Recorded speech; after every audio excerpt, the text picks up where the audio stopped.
Hello everyone, एक बार फिर से आप सभी का स्वागत। आज हम पढ़ेंगे next part poets and pancakes का अगला जो पार्ट है हम यहाँ से शुरू करेंगे कि यू सा Subbu always with the boss. आप देखते हैं कि सुब्बू हमेशा बॉस के साथ जो है दिखाई देता था the boss, but in the attendance role he was grouped under a department called the story department, comprising a lawyer and an assembly of writers and poets. तो एक्चुअली होता क्या था कि वैसे तो जो सुब्बू था वो हमेशा बॉस के साथ ही दिखाई देता था, लेकिन जो अटेंडेंस रोल होता था, मतलब जो हाजिरी जिसमें भरी जाती थी जिस रजिस्टर में, तो उसमें सुब्बू का नाम जो है वो उस डिपार्टमेंट में था, वो उस डिपार्टमेंट में शामिल किया जाता था जिसे स्टोरी डिपार्टमेंट कहा जाता था। क्योंकि रहता वहाँ पे था बॉस के साथ, लेकिन उसका नाम जो है वो हाजिरी में इसका नाम आता था स्टोरी डिपार्टमेंट में।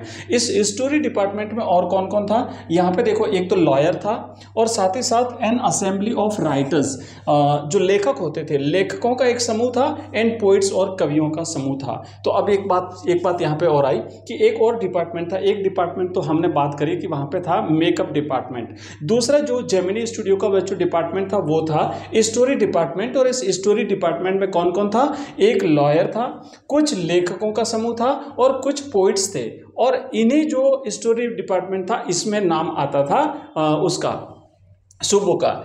आगे कहा है कि the lawyer was also officially known as the legal adviser. और वो जो लॉयर था इस स्टोरी डिपार्टमेंट में, उसे कानूनी तौर पर जो है वो सामान्यतया तो है कानूनी एक सलाहकार माना जाता था, कानूनी सलाहकार के रूप में उसे पहचाना जाता था। But everybody referred to him as the opposite. लेकिन प्रत्येक व्यक्ति उसे इसके विपरीत बताता था। अब देखो, कानूनी जो सलाहकार होता है वो क्या करता है, कानूनी जो दावपेच होते हैं उसके बारे में किसी को भी जानकारी देता है, किसी को सलाह देता है। लेकिन ये जो था ना, ये जो आदमी जो लॉयर था स्टोरी डिपार्टमेंट का, इसका काम कुछ ऑपोजिट था। कानूनी सलाह नहीं देना बल्कि और लोगों को परेशानी में डालने का काम ये व्यक्ति करता था। एन एक्सट्रीमली टैलेंटेड एक्ट्रेस, एक बहुत ही प्रतिभाशाली, एक्सट्रीमली का मतलब होता है अत्यधिक, तो एक अत्यधिक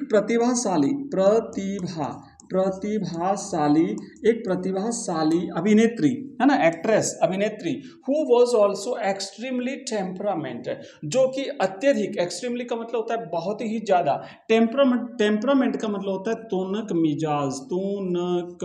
तुनक मिजाज, मतलब ऐसा व्यक्ति जिसे हल्की सी बात पर भी, जरा सी बात पर भी गुस्सा आ जाता हो। तो ऐसी टेम्परामेंट थी, ऐसी तुनक मिजाज अभिनेत्री थी तो बहुत ही प्रतिभाशाली है ना, बहुत ही टैलेंटेड थी, लेकिन टेम्परामेंट भी थी। Once blew over on the sets, एक बार क्या हुआ कि सेट पर जहां फिल्म का रिकॉर्डिंग हो रही थी वहां पे वो भड़क गई। ब्लू ओवर का मतलब होता है ब्लो ओवर का पास्ट टेंस से ब्लू ओवर, तो ब्लो का मतलब होता है भड़कना है ना, भड़कना, किसी बात पर गुस्सा आ जाना। तो गुस्सा आता है तो उसके बाद फिर बकना शुरू कर दिया। वाइल एवरीवन स्टूड स्टन्ड का मतलब होता है जब प्रत्येक व्यक्ति, जहां पे सब लोग जो खड़े थे वो तो एकदम चुपचाप सुन्न से खड़े थे।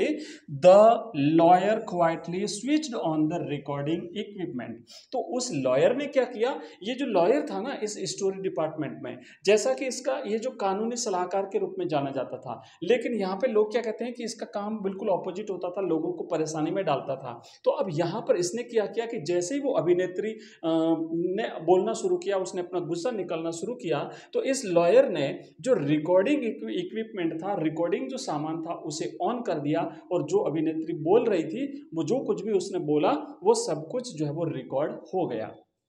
बच्चों आगे बढ़ते हैं।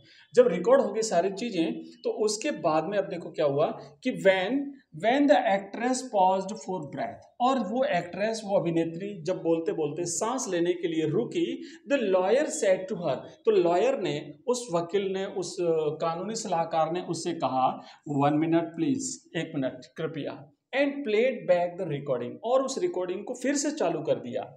देयर वॉज नथिंग इंक्रिमिनेटिंग और unmentionably foul about the actress's tirade against the producer.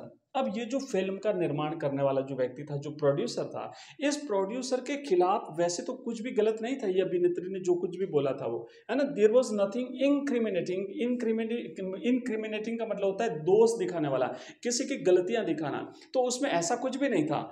और अनमेंशनेबली फाउल, फाउल का मतलब कुछ भी खराब, कुछ भी गलत नहीं था, अकथनीय रूप से उसमें कुछ भी गलत नहीं था। अबाउट द एक्ट्रेसेस टिराइड, टिराइड का मतलब था लॉन्ग स्पीच, जो क्रोध दिखाता है ना, लॉन्ग एंग्री स्पीच मतलब क्रोधपूर्ण बातें।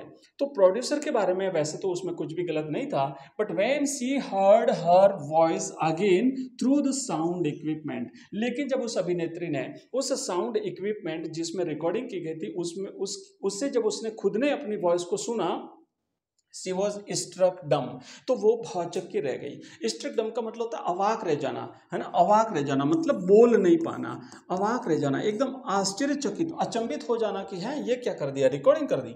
अ girl from the countryside, countryside का मतलब होता है ग्रामीण इलाका, देहात से आई हुई ये अभिनेत्री, she hadn't gone through all the stages of worldly experience. तो ये जो अभिनेत्री जो कि एक ग्रामीण इलाके से आई थी, बिल्कुल सीधी सादी लड़की थी, और इसने जो है ना, ये जो सांसारिक अनुभवों का जो विभिन्न स्तर होता है उससे अभी वो गुजरी नहीं थी। गो थ्रू का मतलब होता है उसको पास करना, गो थ्रू का मतलब होता है उससे होते हुए, उसका अनुभव लेते हुए आगे बढ़ना। That generally presided a position of importance and sophistication that she had found herself catapulted into. तो जिस पोजीशन को उसने प्राप्त कर लिया था, उस पोजीशन को प्राप्त करने से पहले का जो अच्छा व्यवहार होता है, मतलब लोगों से प्रेम पूर्वक व्यवहार करना, उनसे बोलना, ये सारी चीज़ें अभी उसमें आई नहीं थी, और यही कारण था कि वो भड़क गई। भड़क करके उसने अपनी भड़ास निकाल दी, और जो भड़ास निकाली उसको उस लॉयर ने रिकॉर्ड कर दिया, और उस रिकॉर्डिंग ने उसके लिए परेशानी खड़ी कर दी। आगे देखो क्या लिखा है कि she never quite recovered from the terror. अब वो लड़की जो थी, वो जो एक्ट्रेस थी, वो एक्ट्रेस कभी भी रिकवर नहीं हो पाई, मतलब फिर से जो है वो अपने आप को तैयार नहीं कर पाई रिकवर फ्रॉम द टेरर, उस भय से, क्योंकि वो भयभीत हो गई, डर गई कि अब ये प्रोड्यूसर को पता चल जाएगा और शायद मेरा कैरियर बर्बाद हो जाएगा। तो वो जो भयभीत हुई, उस भय से वो दोबारा कभी बाहर नहीं निकल पाई। सी फेल्ट दैट डे, जो भय उस दिन उसने महसूस किया था, वो भय नहीं निकल पाया उसके हृदय से। And that was the end of a brief and brilliant acting career. और ये जो कार्य हुआ था, ये जो उस लॉयर ने जो एक कृत्य किया था, इस कृत्य ने एक बहुत ही संक्षिप्त किंतु एक प्रतिभाशाली एक्टिंग कैरियर का अंत कर दिया। मतलब वो जो एक्ट्रेस थी वो शायद बर्बाद हो गई। The legal adviser who was also a member of the story department had unwittingly brought about that sad end। अब ये जो लीगल एडवाइजर था, जो लॉयर था, जिसे लीगल एडवाइजर भी कहा जाता था, तो इस लीगल एडवाइजर जो कि स्टोरी डिपार्टमेंट का एक मेंबर भी था, इस व्यक्ति ने मूर्खतापूर्ण तरीके से, है ना, अनविटिंगली का मतलब होता है फुलिशली, मूर्खतापूर्ण तरीके से उस कैरियर का अंत कर दिया, उस कैरियर का दुखद अंत कर दिया, sad and. While every other member of the department वोर अ काइंड ऑफ यूनिफॉर्म। जब उस स्टोरी डिपार्टमेंट का प्रत्येक सदस्य एक विशेष प्रकार की यूनिफॉर्म पहनता था, एक प्रकार की यूनिफॉर्म पहनता था। क्या यूनिफॉर्म थी? Khadi dhoti with a slightly oversized and clumsy tailored white khadi shirt. Khadi dhoti पहनता था और एक खादी शर्ट होती थी जो कि ढीली ढाली, है ना, अव्यवस्थित तरीके से बनाई हुई होती थी। तो जब ये जो स्टोरी डिपार्टमेंट था, उस स्टोरी डिपार्टमेंट का दूसरा प्रत्येक व्यक्ति खादी धोती और खादी शर्ट पहनता था। द लीगल एडवाइजर वोर पैंट एंड अ टाई। तो लीगल एडवाइजर तो जो था, ये जो लॉयर था, ये क्या पहनता था? ये जो है एक पैंट पहनता था, साथ ही साथ टाई पहनता था, and sometimes a coat that looked like a coat of mail. और कभी कभार वो एक कोट भी पहनता था। कोट पहनता था, कोट मतलब टाइट और पूरा उसे ढक लेता था। ऐसा लगता था जैसे अ कोट ऑफ मेल, मतलब एक प्रकार से उसके चारों ओर एक आवरण हो, एक कवच हो, कवच के समान उसे सुरक्षा प्रदान करने के लिए जैसे पहना गया हो, ऐसा लगता था। तो ये था उसका पहनावा।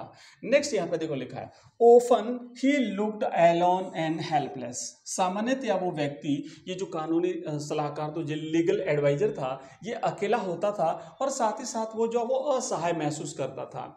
A man of cold logic, cold logic का मतलब होता है असंगत तर्क, है ना, असंगत तर्क, है ना, असंगत तर्क। A man of cold logic in a crowd of dreamers. Crowd of dreamers का मतलब होता है स्वप्न दृष्टाओं की भीड़, कल्पनाएं करने वाले लोग। स्वप्न दृष्टा का मतलब होता है जो व्यक्ति खाली कोरी कल्पनाएं करते हैं। तो कल्पनाएं करने वाले उस भीड़ में असंगत तर्क देने वाला ये व्यक्ति, neutral man in an assembly of Gandhities and khadities. तो गांधीवादी और खादीवादी लोगों की जो भीड़ थी, जो असेंबली थी, उस असेंबली का एक निरपेक्ष सदस्य, like so many of those, उन लोगों के समान, उन लोगों के समान, किसके समान, who were close to the boss, जो कि बॉस के नजदीक थे, उन लोगों के समान, he was allowed to produce a film. उसको भी, जैसा कि बॉस के जो नजदीक लोग थे, उन लोगों को बॉस ने क्या किया था, उन्हें अनुमति दी थी कि भाई आप लोग फिल्म बनाइए। तो इसको भी अनुमति मिली थी कि तुम भी फिल्म बनाइएगा, फिल्म। एंड दो a lot of raw stock and pancakes were used on it, और बहुत सारी कच्ची सामग्री और बहुत सारा पैनकेक, मेकअप मटेरियल यूज्ड किया गया इस काम के लिए, फिल्म बनाने के लिए। Not much came of the film, लेकिन उस फिल्म में से कुछ विशेष नहीं आया, फिल्म में से कुछ विशेष नहीं मिल पाया, मतलब फिल्म कुछ ज़्यादा नहीं कर पाई। देन वन डे, फिर एक दिन, the boss closed down the story department, और एक दिन फिर बॉस ने क्या किया, ये जो स्टोरी डिपार्टमेंट था इसको बंद कर दिया। And this was perhaps the only instance in the all human history where a lawyer lost his job because the poets were asked to go home। और मानव इतिहास में यहाँ पे लेखक कह रहा है कि मानव इतिहास का ये पहला उदाहरण है जहाँ पर ये इस प्रकार की घटना हुई थी कि जो पोइट्स थे, जो कवि लोग थे, उन कवि लोगों को जब घर जाने के लिए कहा तो उस कवियों के साथ साथ एक कानूनी सलाहकार को, एक लॉयर को भी अपना कार्य जो है वो खोना पड़ा, अपने जॉब से हाथ धोना पड़ा। क्योंकि पोइट का काम अलग होता है, लॉयर का काम अलग होता है, लेकिन चूंकि उसके कार्य इस प्रकार के थे, उसे स्टोरी डिपार्टमेंट में नियुक्त किया गया था, वो काम ही ऐसे करता था, वो कानूनी सलाहकार का उसने कभी काम ही नहीं किया था, तो पोइट के साथ साथ उसे भी अपने काम से हाथ धोना पड़ा था।